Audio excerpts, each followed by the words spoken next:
ஊர் கூடி தேர் இழுக்கிற மாதிரி நானும் ஒரு ப்ரொடியூசர், பட் என்னால் இது வந்து சாத்தியப்பட்டிருக்குமா, நான் அதை செஞ்சிருப்பேனா அப்படிங்கிறது எனக்கு தெரியாது. ஏன்னா இருக்கிற எல்லா நண்பர்களையும் கூப்பிட்டு இந்த படம் வருது, இந்த படம் பண்ணுறோம் அப்படின்ட்டு யூவி கிரியேஷன்ஸ் வந்து வம்சி ஆகட்டும், பிரமோத் ஆகட்டும், ஒரு ஜெயந்திலால் கட்டாலா சார் பாம்பே ஆகட்டும், அங்கே கேரளாவில் போயிட்டு வந்து கோகுலம் சினிமாஸ் ஆகட்டும், ORF ஆகட்டும், அதாவது தட்டாத கதவே கிடையாது. இந்த படத்தை வந்து ஒன்று சேர்க்கறதுக்காக, இந்த படத்தை நடக்க வைக்கிறதுக்காக ஞானவேல் எடுத்துக்கிட்ட முயற்சி, டெனாசிட்டின்னு சொல்லுவோம், மன உறுதின்னு சொல்லுவோம், மன வலிமைன்னு சொல்லுவோம். எனக்கு மட்டும்தான் தெரியும் அவன் மண்டைக்குள்ளே எவ்வளோ போர்கள் பார்த்தான், எவ்வளோ சண்டைகள் அவன் பார்த்துருப்பான். இந்த நாள் வர்றதுக்காக 2 வருஷம் 3 வருஷம் எவ்வளோ பல்ல கடிச்சிட்டு இருந்திருப்பான் அப்படிங்கிறது வந்து எனக்கு மட்டுமே தெரியும். நீங்கள் ஞானவேல் எல்லாமே இல்லாமல் நான் இங்கே இல்லவே இல்லை. கங்குவா பொறுத்த வரைக்கும் கங்குவாவோட வெற்றிங்கிறது வந்து ஒருத்தருக்கு சம்மந்தமே இது இவங்க தான் அப்படின்னு சொல்லவே முடியாது. ஒருத்தர் இல்லாட்டியும் வந்து கங்குவா வந்து வாய்ப்பே இல்லை. 170 நாள் மேலே ஷூட்டிங் பண்ணியிருப்போம், ஒரு 2 வருஷம் உழைச்சிருப்போம். இது எல்லாமே ஓகே, பட் யாருமே வந்து காசுக்காக பண்ணல, ஒரு கடமைக்காக இதை பண்ணவே இல்லை. எல்லாருமே ரொம்ப அன்பாக ரசித்து சந்தோஷமாக பண்ணோம். வழிபடுற கடவுள் வந்து ஒன்று வந்து தீயாக இருந்தால் எப்படி இருப்பாங்க, நீராக இருந்தால் எப்படி இருப்பாங்க, அதுவே வந்து குருதியாக இருந்தால், ரத்தமாக இருந்தால் அவங்களோட நடவடிக்கைகள், அவங்க பாஷைகள், அவங்களோட முறைகள், அவங்களோட எத்திக்ஸ் வேல்யூஸ் எல்லாம் என்ன இருக்கும் அப்படிங்கிற மாதிரி ஒரு 4-5 ஐலாண்டில் நடக்கிற ஒரு விஷயம். இது ஃபேண்டசின்னு சொல்லலாம், ஒரு எமோஷனல் ஃபிலிம் சொல்லலாம், ஒரு நம்ம ஹிஸ்ட்ரியை பேஸ் பண்ணதுன்னு சொல்லலாம், என்ன வேணாலும் சொல்லலாம். அது எல்லாமே இந்த படத்துக்கு பொருந்தும் அப்படின்னு நான் சொல்லுவேன். ஒரு 2.5 வருஷமாக ட்ராவல் பண்ணியிருக்கேன் அவர் கூட. நிஜமாக சொல்கிறேன், காலை 4 மணிக்கு எழுந்திருப்பார், மேக்கப் போட ஆரம்பிப்போம். ஒரு 6:30 மணிக்கு 7 மணிக்கு எனக்கு ஃபர்ஸ்ட் ஷாட்டுக்கு வருவார். ஒரு இடத்துல கூட இது வேணா சிவா, இது வேணுமா சிவா, இல்லை வந்து இதை நம்ம பண்ணிடலாமா, இது அவாய்ட் பண்ணலாமான்னு ஒரு இடத்துல கூட சொல்லலை. தண்ணி கடியில் 7 நாள் இருந்தார், மலை மேலே ஏறினார், மரம் மேலே ஏறினார். ஃபிசிக்கலாக மென்டலாக அந்த கங்குவா கதாபாத்திரத்தை வந்து புல் ஆஃப் பண்ணுறதுங்கிறது வந்து பெரிய சேலஞ்சு.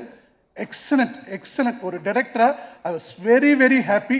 Thank you Suriya sir. இந்த சபையில் உங்களுக்கு இந்த நன்றி சொல்கிறது எனக்கு ரொம்ப ரொம்ப சந்தோஷம். நார்மல் கலர்ஸ்குள்ளே இருக்கக்கூடாதுங்கிறது ஆரம்பத்துலேருந்தே ஒரு விஷயம். வெற்றி சார் எப்படி இந்த படத்துக்கு லைட்டை யூஸ் பண்ணக்கூடாதுன்னு ஒரு ஃபீல் பண்ணுறோம். இந்த படம் இன்னொரு ரெஃபரன்ஸாக இருக்கணுமே தவிர யாருடைய ரெஃபரன்ஸ் இந்த படத்துக்குள்ளே இருக்கக்கூடாதுங்கிறதுல வந்து 2 பேரும் பயங்கரமாக கான்ஃபிடென்ட்டாக கேட்டு சொல்லி என்னை வேலை வாங்க வச்சாங்க. டோன்ஸ் இந்த படத்தில் வந்து உங்களுக்கு பெரிய புது எக்ஸ்பீரியன்ஸை கொடுக்கும். ஒரு உணர்வுகளை வந்து ஒரு அழகான லைட்டிங் மூலமாக கொண்டு வர முடியும். பட் நான் லைட் இல்லாமல் பண்ணுறேன் அப்படிங்கிற ஒரு விஷயத்தை சொல்லும்போது அவர் உடனே ஓகே சொன்னார். அவர் வந்து இந்த மூடு உங்களுக்கு செட் ஆகுன்னு தோணுதான்னு கேட்டார். இல்லை சார் இது ஒரு மாதிரி ஃபீல் நல்லா இருக்குன்னு தோணுது சார்னு சொன்னதுக்கு அப்புறமா இந்த படம் முழுக்க எக்ஸ்டீரியர் டே சீனை பொறுத்த வரைக்கும் ஒரு சின்ன பவுன்ஸ் போர்டு கூட யூஸ் பண்ணாமல் ஷூட் பண்ணியிருக்கோம். அந்த விஷுவல் வந்து இந்த படத்தில் கொண்டு வந்து இன்றைக்கி எல்லாரும் அந்த விஷுவலை பாராட்டும் போது என்னுடைய நன்றியை வந்து இந்த நேரத்தில் சூர்யா சாருக்கும் சிவாவுக்கும் சொல்லிக்கிறேன். இந்த அட்டம்ப்டை வந்து என்கரேஜ் பண்ணாங்க. இந்த படத்தில் எவ்வளோ பெரிய ஃபைட்டு வர காரணமே ஒரு நல்ல கலைஞன் இருந்தால் தான் அந்த ஃபைட்டு நல்லா என்னால் எடுக்க முடியும். எனக்கு சூர்யா சார் கிடைச்சது தான் எனக்கு மிகப்பெரிய வெற்றி. இந்த படத்தில் மிகச்சிறந்த பாடல்களை என்னால் எழுத முடிந்திருக்கிறது. அதற்கு காரணம் இயக்குனர் சிவா அவர்களின் மிக நீண்ட இலக்கிய வாசிப்பு. புதிய புதிய வார்த்தைகளை சொல்லுகிற போது, புதிய புதிய வரிகளை அவரிடத்தில் சொல்லுகிற போது அதை ஒரு குழந்தையை மாதிரி பார்த்து சந்தோஷப்படுகிற அவருடைய அந்த இலக்கிய தேர்ச்சி, அந்த அவருடைய நுகர்ச்சி, அவருடைய அனுபவம் எல்லாமே இந்த பாடல்கள் மிகச்சிறப்பாக வருவதற்கு பயன்பட்டிருக்கின்றன. ஒரு எக்ஸிபிட்டர் சொன்னார், இன்னும் தமிழ்நாட்டில் ஃபுல் ஃப்ளெஜ்ஜாக ப்ரொமோஷன் ஸ்டார்ட் ஆகவே இல்லை, ஆனால் அதர் ஸ்டேட்டில் இருக்க ஹைப்போட வேவ் வந்து தமிழ்நாட்டில் அவ்வளோ இருக்குது, இவ்வளோ ஹைப் கொடுத்துட்ருக்கீங்களே, இதை தாண்டி படம் இருக்கணுமே அப்படிங்கிற லெவலில் சொல்லி பேசிக்கிட்டு இருந்தார். அந்த டீம் டெக்னீஷியன் இப்போ நேற்றுக்கு படம் பார்த்தவங்க பேசின விஷயங்கள் இதெல்லாம் பார்க்கும் பொழுது எவ்வளோ எக்ஸ்பெக்டேஷன் இருந்தாலும் அதை தாண்டின ஒரு படமாக கங்குவா வந்திருக்குங்கிறது கேட்கும்போதே அவ்வளோ சந்தோஷமாக இருக்குது. ப்ரமோஷன் முன்னாடியே வந்து இவ்வளோ இவ்வளோ இவ்வளோ ஆரவாரம் இருக்குதே அப்படின்னா யானை வரும்பொழுது மணி சத்தம் முன்னாடி கேட்க தான் செய்யும். நவம்பர் 14 பெரிய யானை வருது. தமிழகம் எங்கும் இல்லை, இந்தியா முழுவதிலும் ஒரு மிகப்பெரிய வெற்றி படமாக வந்து நிற்க போகுது. I have done almost 50 movies in Bollywood, Hollywood, everywhere, and this movie is very, very special to me, to all of us, because this will change the viewing experience of cinema in Indian cinema as well as worldwide also. எந்த ஒரு technician கிட்ட இருந்தும் எனக்கு ஒரு phone call கூட இது வரைக்கும் வந்ததில்லை. அதிகபட்சம் இன்ஃபர்மேஷன் சிவா சார் கொடுப்பாரு. சார் இது பண்ணியிருக்கு, இது பண்ணுறோம், இது இங்கே போகுது வருது, அவ்வளோதான். இதை விட லைட்டர் டென்ஷனோட நான் ஒரு படம் பண்ணதே கிடையாது. ஏன்னா இருக்கிறதுலே மினிமிஸ்டல் டென்ஷன் இது வரைக்கும் நான் பண்ண படங்களில் எனக்கு இருந்தது கங்குவா தான். இது சொன்னால் கூட ஏதோ மேடைக்கு பேசுகிறேன்னு நினச்சிப்பாங்க. ஆனால் இது ஆத்மார்த்தமாக 100% உண்மை. ஒரு ப்ரெஷர் கூட எனக்கு கொடுக்காம இவ்வளோ பெரிய ப்ராஜெக்டை சிவா சார் புல் ஆஃப் பண்ணியிருக்காரு. அதுக்கு அவருக்கு என்னுடைய ஃபஸ்ட் நன்றி. அப்புறம் சூர்யா சார் கிட்டத்தட்ட 3 இயர்ஸ் வந்து இந்த ப்ராஜெக்டுக்காக ஸ்பெண்ட் பண்ணியிருக்காங்க. இந்த 3 இயர்ஸ் அவர் கொடுத்த ஒத்துழைப்பு, அவர் அண்ணனோட ஹார்ட் ஒர்க் எல்லாமே வந்து ஸ்க்ரீனில் டெஃபினட்டாக ட்ரான்ஸ்ஃபார்ம் ஆகிருக்கு. ஃபுல் படம் நேற்று தான், ஃபைனல் காப்பி நேற்று தான் பார்த்தோம். அவ்வளோ ஹாப்பி. நைட் ஃபுல்லாக எனக்கு தூக்கமே வரல. காலையில் அப்படியே ரெடியாகி வந்தேன். அவ்வளோ எனர்ஜெட்டிக் ஆகிடுச்சு படம் பார்த்ததுக்கப்புறம். ஃபுல் எனர்ஜி ஆகிடுச்சு. இந்த நேரத்தில் சூர்யா சாருக்கு என்னுடைய மிகப்பெரிய நன்றி.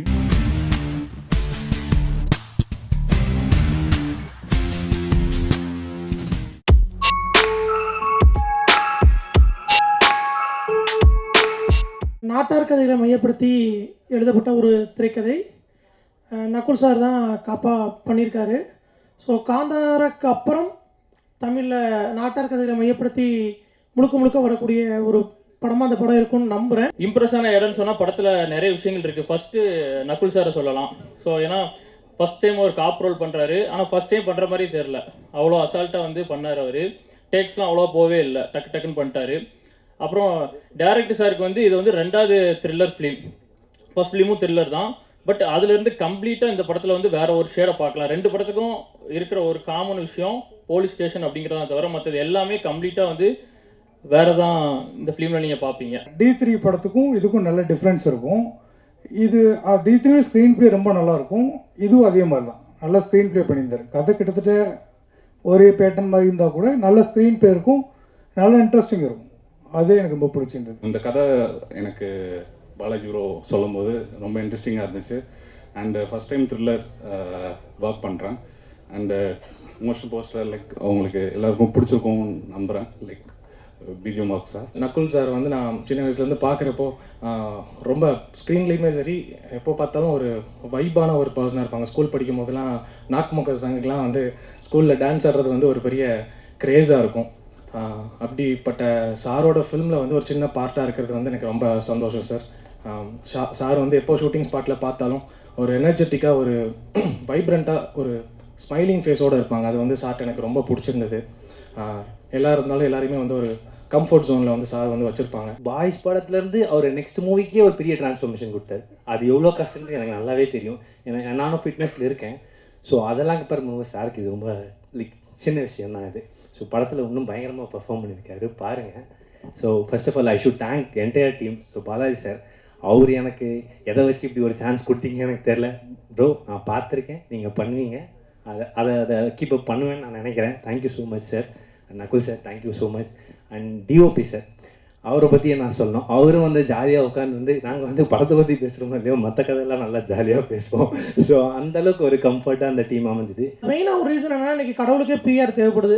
ஸோ சாய்பாபாவுக்கு இருக்கிற அந்த ஒரு பெரிய இது வந்து நம்ம ஊரில் இருக்கிற சுரலமானுக்கோ கர்ப்பசாமிக்கோ இருக்காது. ஸோ நம்ம அந்த ஊரில் இருக்கிற கதைகளை கேட்டு தான் வளர்ந்துருப்போம். இப்போவும் எங்கள் ஊர் திருநெல்வேலியில் சுத்தமல்லி அப்படிங்கிற கிராமம் தான்.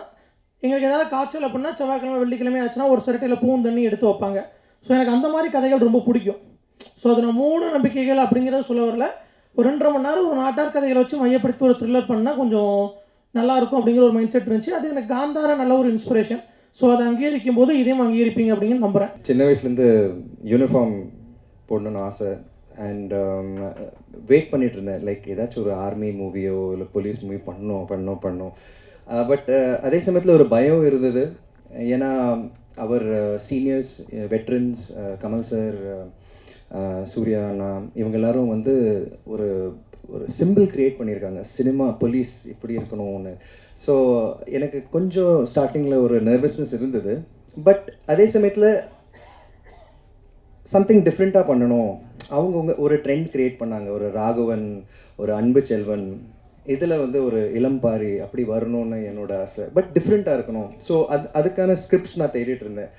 அண்ட் கரெக்ட்லி அந்த டைமில் பாலாஜி என்னை கூப்பிட்டாரு. அண்ட் நான் இப்போ எல்லோரும் வந்து budget, small budget, big budget அதெல்லாம் பேசுகிறாங்க. I don't see that. நான் அப்படி பார்க்க மாட்டேன். ஃபர்ஸ்ட் ஸ்கிரிப்ட் எப்படி இருக்குது, அது ஸ்கிரிப்ட்க்கு என்ன தேவையோ அதுதான் பண்ணணும். ஸோ பாலாஜி அந்த விஷயத்தில் வந்து கரெக்டாக பண்ணியிருக்காரு. என்ன தேவையோ, தேவையில்லாமல் எந்த விஷயமும் பண்ணல.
Kashmir, we put our blood and sweat, each and everything for the film. It was very hard, and the experience யாருமே மறக்க மாட்டாங்க. The whole crew of Amaran. Thank you, and my team especially. Thank you, Sai ma'am. You're always நிறைய தடவை அழுது பார்த்துருக்கேன், but off screen பார்த்துருக்கேன். On screen படம் final பார்க்கும்போது it was amazing. Thank you GV sir for the wonderful score. ரொம்ப சின்சியரான ஒரு ஃபிலிமு, ஒரு உண்மையான ஒரு ஹீரோ பற்றின ஒரு படம். அது இப்போ வந்து எவ்வளோ பொறுப்பு இருக்கும். அதுவும் ராஜ்கமலில் கமல் சார் வந்து ஸ்கிரிப்டை செலக்ட் பண்ணியிருக்காரு. ஃபஸ்ட் டைம் கமல் சார் சினிமாவுக்கு வந்து அவர் எவ்வளோ இம்பார்ட்டண்ட்டு. ஸோ ஃபஸ்ட் டைம் அவரோட வேலை செய்ய போகிறோம். பயங்கர ஒரு எப்படி சொல்கிறது, பொறுப்பும் பயமும் இருந்துச்சு. ஒரு ஹார்ட்ஃபுல்லாக தான் பண்ணேன். பட் அதை தாண்டி கமர்ஷியலாகவும் இந்த படம் இவ்வளோ பெரிய ஷேரு, இவ்வளோ பெரிய சக்ஸஸ் வந்து கொண்டு வந்ததுக்கு I'm really thankful. Thanks to God, because இப்படி ஒரு பிளெஸ்ஸிங் அந்த படத்துக்கு அமைஞ்சிருக்கு. I'm really happy. எல்லாருமே ரொம்ப நல்லா பண்ணியிருந்தாங்க. The whole team, Siva, Sai Pallavi, the DOP எல்லாருமே ரொம்ப நல்லா பண்ணியிருந்தாங்க. இந்த கதையை நான் ஃபஸ்ட்டு கேட்டும் போது எனக்கு ரொம்ப பிடிச்சிருந்தது. அந்த ஸ்க்ரீன் ப்ளே ரொம்ப அழகாக எழுதியிருந்தார் ராஜ்குமார். ஸோ நான் கதை கேட்டும் போதே எனக்கு எப்படி சொல்கிறது, ஐ was very involved in this film. நிறைய ஒர்க் பண்ணோம். அண்ட் ரிலீஸ்க்காகவும் லாஸ்ட் மினிட்ல வந்து அவ்வளோ ப்ரெஷர் இருந்துச்சு. பட் சாங்ஸு எல்லாமே வந்து ஒரு இமோஷன் அண்ட் இந்த வார் பேக்ட்ராப்பு ரெண்டுமே மிக்ஸ் பண்ணி ஆக்ஷன் லவ்ன்ற போது அந்த ஷிஃப்ட்டு வந்து பயங்கரமாக ஒர்க் பண்ணோம். அது ஆர்ஆரில் எல்லாம் ஒர்க் பண்ணோம். அது எல்லாமே ரொம்ப பாசிட்டிவாக போய் சேர்ந்துருச்சு. So I am very thankful. நம்மளோட ஆடியன்ஸ் எந்த ஜானரில் எந்த கண்டென்ட்டை எந்த படமாக இருந்தாலும் அதை சின்சியராக ஜென்யூனாக சொன்னால் தமிழ் ஆடியன்ஸ் தமிழ்நாட்டிலையும் சரி, இன்டர்நேஷ்னலி இருக்கிற உலகத் தமிழர்களும் சரி அதை வந்து இமீடியட்டாக கனெக்ட் பண்ணி அதை ஒரு பெரிய வெற்றி அடைய செய்வாங்க அந்த சின்சியர் அட்டெம்ப்டை அப்படிங்கிற ஒரு நம்பிக்கை எனக்கு கிடச்சிருக்கு இந்த படத்தில். Thank you audience for that. மக்கள் அனைவருக்கும் நன்றி. உங்களோட அந்த ஏகோபித்த ஆதரவு வந்து எனக்கு மகிழ்ச்சிங்கிறது சொல்கிறத விட ரொம்ப நெகிழ வச்சிருக்கு, நெகிழ்ச்சியாக இருக்குது இந்த தருணம். இது வந்து இந்த வெற்றி வந்து ஒரு பெரிய நம்பிக்கையை கொடுக்குது. அடுத்தடுத்து இந்த மாதிரி வித்தியாசமான முயற்சிகள் பண்ணணும் அப்படின்னு தோணுது. இதில் நிறைய பேர் என்ன பார்க்குறவங்க இதில் எத்தனை நிஜம், எது உண்மை, எது சித்தரிப்பு, இதில் எல்லாமே நடந்ததா, இதில் எதெல்லாம் உங்களோட கற்பனை, இப்படியெல்லாம் கேட்குறாங்க. இது பயோகிராஃபிக்கல் பிக்சர் அப்படிங்கிறது ஒரு ஜானர். டைட்டானிக் நம்ம பார்க்குறோன்னா ஒரு நிஜ சம்பவம். அந்த மாதிரி ஷின்லர்ஸ் லிஸ்ட்னு ஒரு படம் இருக்குது. இப்படி நிறைய படங்கள் இருக்குது. நீங்கள் கூகுள் பண்ணிங்கன்னா தெரியும், நிறைய படங்கள் இருக்குது. அதுக்குன்னு ஜானர் இருக்குது, அதுக்குன்னு நியாய தர்மங்கள் இருக்குது ஸ்க்ரீன் பிளேயில். அது எல்லாத்தையும் கடைபிடிச்சு எழுதப்பட்ட ஒரு கதை இது, திரைக்கதை இது. அண்ட் திரைக்கதையாகவும் இதுக்கு நியாயம் செய்யணும். இப்போது அந்த எல்லா நியாய தர்மங்களும் கரெக்டாக கடைபிடிக்கப்பட்டு இன்றைக்கி இந்த படம் ஒரு வெற்றி படமாக அமைஞ்சிருக்கிறது, ஒரு கண்டென்ட் ஓரியன்ட் ஃபிலிம் வெற்றி படமாக அமைஞ்சிருக்கிறது ரொம்ப மகிழ்ச்சியாக இருக்குது. நாங்கள் நினச்சது வந்து ஒரு ஃபேமிலியோட ஒரு ஜேர்னி வழியாக வந்து நம்ம இன்னொரு பெரிய பாப்புலேஷனை காட்டுவோம். இப்போது இருக்கிற அங்கே இராணுவ வீரர்கள் எல்லாத்தோட லைஃப்பை வந்து காட்டுவோம். அவங்களோட ஃபேமிலி என்ன எக்ஸ்பீரியன்ஸ் பண்ணிகிட்டு இருக்காங்க அது வந்து காட்டுவோம். ஏன்னா இப்போ நமக்கு நடுவில் இப்போது இங்கேருந்து வெளியில் போய் ஒரு மாலுக்கு போனால் இல்லைனா ரோட்டில் எங்கேயாவது பஸ்ஸில் போனால் கூட அவங்க நமக்கு நடுவில் தான் இருக்காங்க. அவங்க பண்ணுற சாதனைலாம் வந்து ரொம்பவே பெருசு, இது தெரியாது. ஆனால் இந்த மாதிரி வந்து நம்ம ஆன்லைனில் நீங்கள்லாம் வந்து பேசுகிறது, இப்போ தியேட்டர் விட்டு வெளியில் வரும்போது எல்லாம் அழுதுட்டு பேசுகிறாங்கல்ல, இதை பார்த்தா ரொம்ப மனசு ரொம்ப வலிக்குது அப்படின்ட்டு, இதெல்லாம் அவங்க பார்க்கும்போது அவங்களுக்கு ஒரு விதத்தில் வந்து ஒரு சந்தோஷம் கொடுக்குது. அட்லீஸ்ட் எங்களை ரெப்ரசென்ட் பண்ணி ஒரு படம் அங்கே வந்திருக்குன்ட்டு. ஸோ அதுவே வந்து ஒரு பெரிய சக்ஸஸ் என்ன கேட்டால். ஒரு ஆக்டராக வந்து நமக்கு நிறைய படம் வரலாம் நம்மளோட ப்ராவஸை காட்டுறதுக்கு, இல்லைன்னா ஒரு நமக்கு ஏதாவது பெரிய படத்தில் நம்ம இருக்கோம் இவ்வளோ கலெக்ட் பண்ணியிருக்கதெல்லாம் சொல்கிறதுக்கு. பட் வெரி ஃபியூ ஃபிலிம்ஸ் நமக்கு இந்த மாதிரி ஒரு ஆப்பர்ச்சுனிட்டி கொடுக்கும். எங்கே வந்து சில ஒரு கம்யூனிட்டி ஆஃப் பீப்புள் பற்றி நம்ம பேசாமல் இருந்து அதை பற்றி ஒரு கரெக்டாக அவ்வளோ ஆத்தென்டிக்காக காட்டுறதுங்கிற ஒரு விஷயம். ஜென்ரலாக ஒரு படம் பார்க்கும்போது வந்து சொல்லுவாங்க, இது நல்லா இருக்குது, இந்த சீன் நல்லா இருக்குது, இது நல்லா இருக்குன்ட்டு. இந்த படம் பார்த்தோன்னே யாருமே வந்து என்கிட்ட ஒன்றும் பேசுறதுக்கு இல்லை, கட்டி பிடிச்சிட்டு தான் அழுதாங்க. அதுவே ஒரு பெரிய ரொம்பவே பவர்ஃபுல்லான ஒரு ஸ்டேட்மெண்ட்டாக எனக்கு தெரிஞ்சுது. இந்த மாதிரி ஒரு படத்தில் வந்து நான் ஒரு பார்ட்டாக ப்ளே பண்ணதுக்கு வந்து நான் ரொம்பவே சந்தோஷப்படுறேன். அதுவும் இந்து மாதிரி ஒரு கேரக்டர் வந்து ப்ளே பண்ணதுக்கு வந்து நான் ரொம்பவே I think it's a blessing. I should thank Rajkumar sir. Amaran ஒரு வெற்றி படமாக இருக்கும் அப்படின்றது இது தெரிஞ்சது தான். அது ராஜ்குமார் அவர்கள் கதை சொன்ன டைம்லேருந்து இது தெரிஞ்சது தான்.